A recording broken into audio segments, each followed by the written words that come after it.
In the name of the Father, the Son, and the Holy Spirit, one God, Amen. Josiah's zeal, a king who restored God's covenant, minus to Kings 23, the gathering at the temple, to Kings 23 to 1-3. King Josiah gathers everyone, elders, priests, prophets, and all the folks, from the least to the greatest.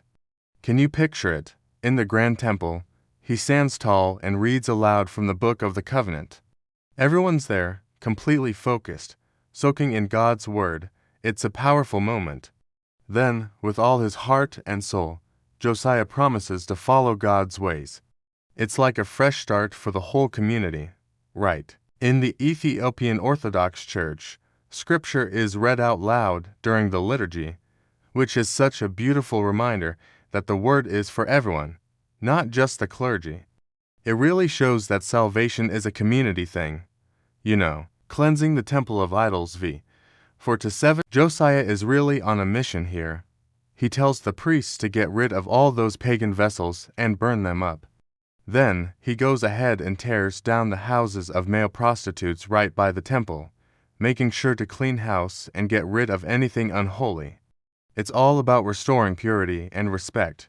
You know, lesson, just as Josiah purified the temple, we must purify the temple of our heart. The fathers teach that sins become altars inside us: anger, lust, pride that must be torn down. The church gives us fasting, prayer, and confession to uproot them. Breaking down the high places v. 8-14, Josiah travels through Judah, destroying shrines, altars, and idols. He defiles Topheth, where children were once sacrificed to Molech. He even grinds the idols to powder, teaching, idols aren't just those old statues we see.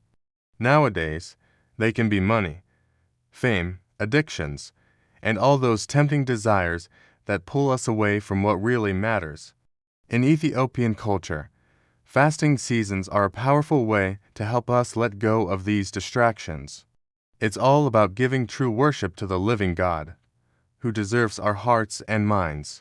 Right. The fulfilled prophecy at Bethel v. 15-20. At Bethel, Josiah totally wrecks Jeroboam's altar.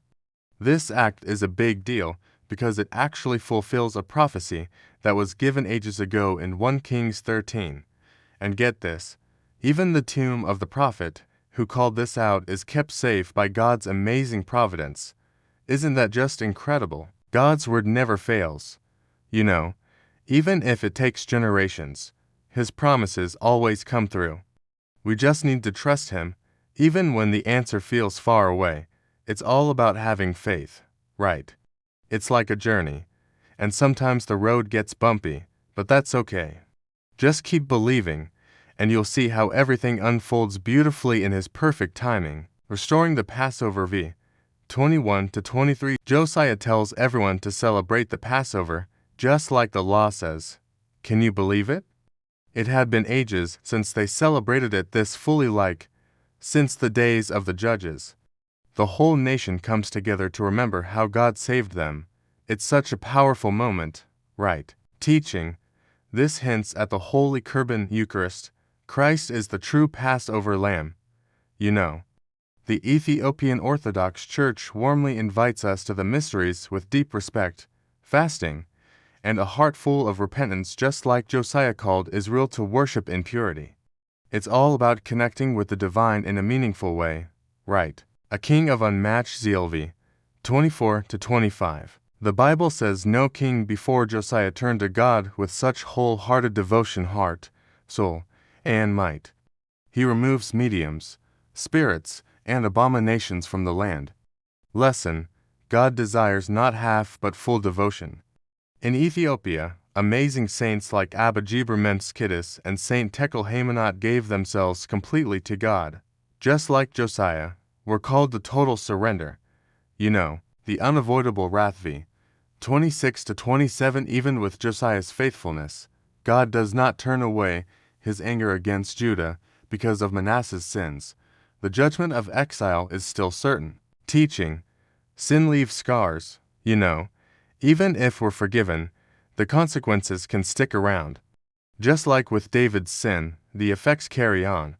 The Orthodox Church really encourages us not to put off repentance, because the longer we hang on to sin, the deeper those wounds can get. The death of Josiah v.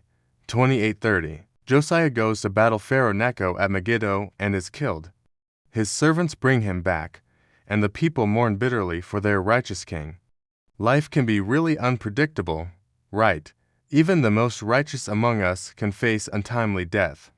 It's a tough lesson to swallow, but the mystery of God's providence is something we can't fully grasp.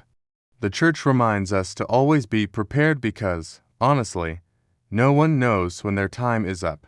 Josiah's sudden passing was shocking, but what stands out is that he remained faithful until the end. That's something we can all aspire to. Don't you think? Corrupt successors v. 31-37. Jehoahaz, Josiah's son, reigns only 3 months before Pharaoh removes him. Pharaoh appoints Jehoiakim, who reigns with evil, taxing the people heavily. Teaching. You know, it's interesting how after a good king, people can slip right back into corruption. It really highlights how important it is to stay alert and aware, right? In our prayers, we ask for leaders who are just and fair, because we all feel the impact when they're not. It's like the faith of a whole nation hangs in the balance. Eternal hope in the true king. The story ends with decline, but the message points us to Christ, the eternal king. Human rulers rise and fall. Josiah showed great zeal, but only Christ can fully cleanse, restore, and save his people. Life application. You know, it's so easy to get caught up in the chase for wealth, power, or even the approval of those in high places, right? But here's the thing. True hope and peace don't come from those sources. They're fleeting and can change in an instant. Instead, let's focus on Christ, the King of Kings. He's the one who offers us a solid foundation, a kind of peace that lasts forever, no matter what storms life throws our way. Think about it. When everything around us feels uncertain, we can find comfort in knowing that His love and grace are constant. Imagine facing tough times, maybe a job loss or a relationship struggle. In those moments, turning to Christ can bring clarity and reassurance. He invites us to lay our burdens down and trust in Him. It's like having a friend who's always there, ready to listen and support you. So, why not place your hope in something eternal? It's such a game changer. Remember, the world can be chaotic, but with Christ, we can experience a peace that truly surpasses all understanding. What do you think? Isn't that a comforting thought? The grace of God the Father, the kindness of God the Son, the communion of God the Holy Spirit, and the intercession of the Holy Saint Virgin Mary be with all of you. Do not forget to subscribe, like, and share, and hit the ring button.